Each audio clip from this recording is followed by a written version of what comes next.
Thursday afternoon. Headspin. Amazing. And it's 8 incredible episodes. Thank you. I saw the first 2, and then my link expired, and then I couldn't get it to play. I got a new link, and then I melted down, and my wife said, "You're bringing tension into the house." So that's been my experience so far. But having said that, I absolutely loved the first 2 that I saw. And here's the thing. It's my own. I blame myself. So I can have almonds. I'm okay with almonds, but all the nuts I'm bad with. So I go, I'll have coffee, and I go, can I have almond milk in it? And so it's almost like you're like a racist, but with just like nuts, right? Just nuts. Those are the... You stay with your own. You stay with the almonds. All these other ones, get them out of my house. All right? I get it. You're a peanut supremacist. I've never heard of that. I thought if you had like a peanut allergy, no, that was it. No, I fancy coffee place, and they were like, well, we have an almond cashew blend that comes in. I can't have cashews. Oh. So I had that, and I took a drink of it backstage, excited about to go on, and I went, I got to go. Like and, how quick, when you drink that, how quick do you know? Is it like getting bit by a cobra? Yeah. Like you just know. Exactly. You're like, all right, that wasn't good.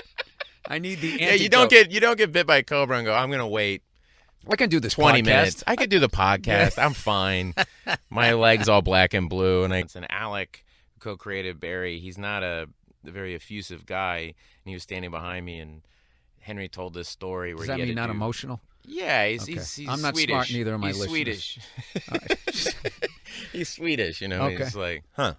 You oh know? Yeah, I've done stand up. Through the whole that whole region up there. Finland was the funniest one. Why? They were just sitting there. They were trying to solve the problem of the joke.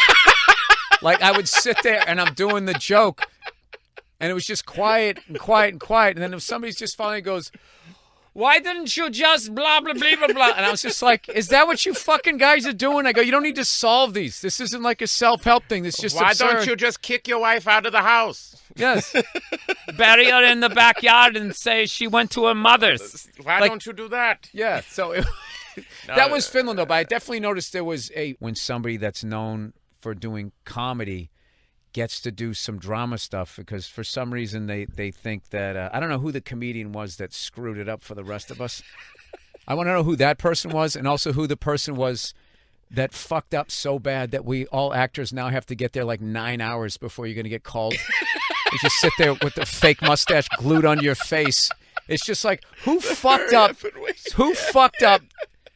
Fatty Arbuckle? Who was it? Fatty Arbuckle just was always was 20 minutes, 30 hours late. 30 hours late, so now they got to bring you in. We got to get the Arbuckle rule. I want all these assholes here now at 7 a.m. My worst one ever, I got called. I was like, I don't know, all the shows that I watch, you try to guess what was going to happen. And now, like, there's all these great shows.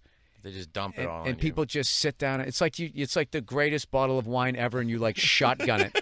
You just, wow, that was amazing. And then like, what else can I have now? And it's just, and I also I feel for like the amount of work that was put into this, because that's what happens with the fucking cartoon I'm doing, which just I actually did a cartoon because of those getting called at 4 p.m, not working till when. I'm like, dude, fuck this live action shit. I'm going to do a cartoon where I just show up in a baseball hat and sweatpants, and I didn't realize that it was like 90 times slower. And then the thing comes out, and people will watch it all in one night. That's great. When's the next season coming out? It's just like you can't. Well, it might as well just be a movie. You know what I mean? It's like, oh, put it in the theater. But it was one of my favorite bits that I saw from one of those evenings at the Improvs, and he was talking about how he was the youngest kid in this big family and how strict the parents were with the older kids. And by the time it got down to him, it was, it was basically the only rule was no heroin in the living room. And then one of my favorite tags of all time, it was just like, Brian, you're not using one of the good spoons.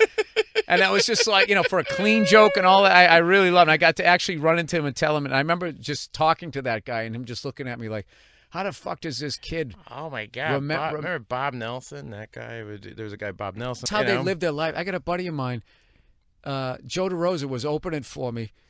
And, it was after the show we did in Boston. I got all my Boston friends, hanging out or whatever. And one of my buddies offered to buy a round of drinks. We're all ordering drinks. And my buddy Joe ordered a White Russian. And my friend was just done with him. And he came up to me, he goes, dude, what's up with your boy? I go, what's the matter? He goes, he just ordered a White Russian. And I didn't really think about it. I was like, he drinks White Russians. He likes, whatever that movie with the dude. He likes Big Lebowski. Yeah, he's a Big Lebowski. I didn't think of anything about it. And then at the end of the night, I'm walking back with Joe, and he's just like, hey, like hanging out with friends. He goes, yeah, that's cool. He's like, dude, one of your friends he was like really friendly, and he was like talking to me. Then all of a sudden, out of nowhere, he just stopped talking to me. And it was just like, it was all based on the fact that he ordered a White Russian. And we were well into our 30s, like late 30s, and this guy still, to this day, and I remember a long time ago. I just don't trust that guy. I don't know anybody like that. Well, I remember a long time ago, he, for some reason, was giving the responsibility to watch the house of this married couple. And, of course, so he immediately has us all over there. And we're getting hammered, and he's taking care of the house. We went down into the basement, and there was some sort of faucet nozzle or something you had to turn on or off. And the lady left a Post-it note on it saying, you might have to turn it a little harder. My husband said it's a little fussy. And my buddy just went up and just immediately turned it with no problem at all. And he just mutters, this guy's a pussy. And we're in his house. And he just said that to his wife, just being, gentlemanly, to a woman. And then my friend just totally judged this guy that he was not a man. Like his man, like that's what I love about my friends back there. How easily you can lose your man card and you have no idea. And they won't even tell you why. They just stop talking to you. Make me feel bad. And then, hey man, did you try the dessert? I'm trying not to eat anything bad because, the guys in the military are like, oh, fuck you, man. Oh, yeah. No. Just like, you're dieting now? And I'm like, they just keep you real. I just go back harder at them. I can't say I'm really trying to work on my man tits like you have. And that's the only way to keep them off you. Dude, I had another friend, the exact same party. He was telling this story. He's going, where are you staying? I told him the hotel I was staying at, and he was a construction guy. He goes, I worked on that. He goes, crazy story. We were putting a flagpole or something up. And he goes, the fucking cable broke. This guy was underneath directing. The cable broke and just came slamming down on this guy. Oh, jeez. And I go, Jesus Christ. I go, did he die? And he goes, did he die? He was in fucking pieces. And I go, well, what happened? He goes, guys were puking. Some people jumped in their truck and drove away. And they go, his dad was there. He had a heart attack. So we're all just sitting there like dead silence. And then he just out of nowhere, he goes, kid was kind of a douche. And then he goes, his dad was a good shit. And that actually broke the tension and everybody started laughing. And I just remember thinking, like, you couldn't teach somebody in an acting class how to take somebody to such a dark place. Yeah. And he sensed it. No, he sensed that. It's a weird thing. But I don't know. Yeah, it's like. I saw this cooking show recently, and this guy, he was doing something, this fucking guy's traveling. He goes, Boston, you come here for a beer and a beating. And I was looking at my wife. I go, you go to look at the foliage. It's just like, how many times did you watch Good Will Hunting before you went there to steam your asparagus that you felt you had to go that hard? It's like, there's also MIT, there's Harvard, tasty pudding or hasty pudding. There's a lot of you could go get some oysters, beer and a beating. It's like, all right. I lived there for 27 years. I never took a beating. I walked away from fights and I was fine with it. Hey, you're tougher than me. Your dad was angrier than my dad. You win. I'm out of here. Steam your asparagus. Yeah, with your little poached egg on top of it. I fucking hate the Food Network now. They used to just have people there cooking, and they teach you how to cook, and then it became you had to have a personality.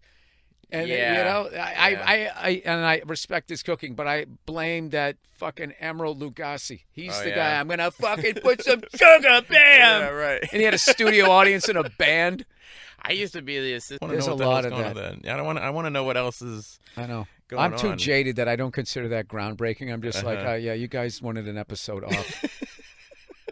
I think the series regulars are bitching about their contract. Yeah, exactly. That's our guy, but we got to keep the train moving. All right, so let's do something about that guy. That guy, yeah. Guess what? You're starring in the show this week. Guess what, asshole? Yeah, you're carrying the show. And if it goes down, you never play a gardener in this town again, you piece of shit.